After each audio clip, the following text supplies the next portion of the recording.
এই ফ্যাসিস্ট সরকারের দোসররা যারা সারা বাংলাদেশের আনাচে কানাচে অলিতে গলিতে ছড়িয়ে ছিটিয়েছিল, যদি 5ই আগস্ট এই সরকারের পতন না হতো তাহলে যেইভাবে ঘর থেকে এক একজনকে গুম করা হয়েছে, মিথ্যে মামলা দিয়ে সারা জীবন জেলে রেখেছে এবং জেলের মধ্যেও নানান রাজনৈতিক দলের নেতাদেরও ফাঁসি দিয়েছে, এইভাবে এই শহীদ পরিবারকেও ঘর থেকে মিথ্যে মামলা দিয়ে নিয়ে যেত এই খুনি হাসিনার যারা দোসর ছিল।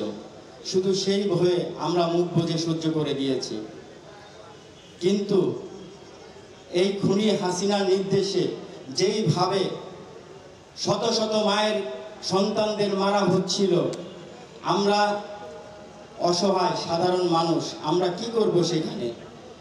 তখন আমরা মুখ বুজে সহ্য করতাম আর আল্লাহর কাছে দোয়া করতাম যেন এর একটা কোনো সুষ্ঠু দিক নির্দেশনা আসে মহান আল্লাহ রাব্বুল আলামিনের তরফ থেকে। সেভাবে এসেছে 5ই আগস্ট। যখন 4ই আগস্ট বৈষম্য বিরোধী ছাত্র আন্দোলনের নাহিদ, আসিফ মাহমুদ যারা ডাক দেয় যে প্রত্যেক ঘর থেকে একজন করে হলেও চলে আসেন, তো আনাস আমাকে প্রশ্ন করে যে বাবা কেন বলছে তারা?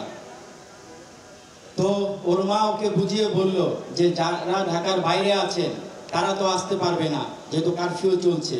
আমরা যারা ঢাকার মধ্যে আছি তো আমরা চাইলে যেতে পারবো।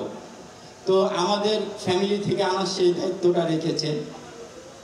তো 5 আগস্ট খুব ভোরে ও সকালে না ভোরে ও চলে যায়। ওর সাথে আমার 4ই আগস্ট রাত্র 3টা পর্যন্ত আমরা নিউজ দেখি, সেটাই ওর সাথে আমার শেষ মুহূর্তগুলো ছিল। হয়তো আপনারা অনেকেই জানেন, ওর চিঠিটাও পড়েছেন, সেই হৃদয় বিদারক চিঠি।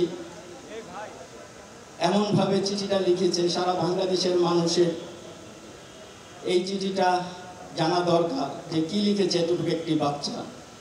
আল্লাহ পাক ওকে দিয়ে লিখিয়েছে এবং ওর চিঠির যে ভাষাগুলো, আসলে এই চিঠিটার কথা যখন মনে করি তখন আমরা ঠিক থাকতে পারি না যে ওর যে দেশের প্রতি দায়িত্ব ছিল ও সেটা পালন করে গিয়েছে।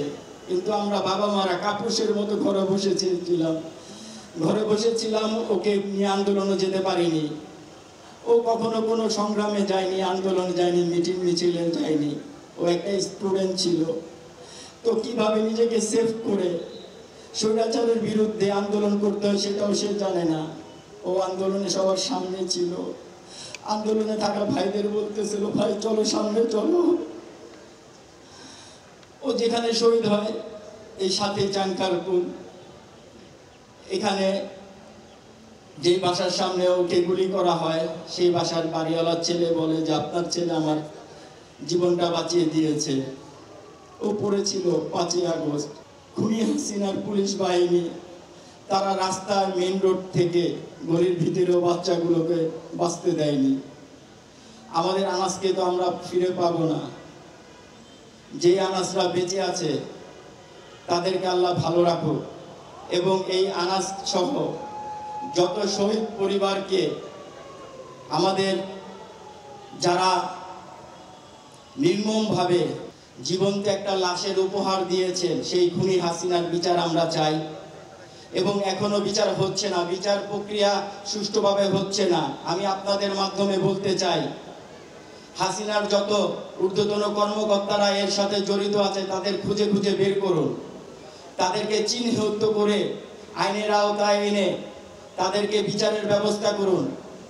মিডিয়া ভাইদের বলবো, আপনারা যারা জানেন যত বড় বড় কর্মকর্তারা যেখানে আছে আপনারা তাদের বিচারের ব্যবস্থা করুন এবং সেগুলা তুলে ধরুন যেন দেখতে পায় সবাই।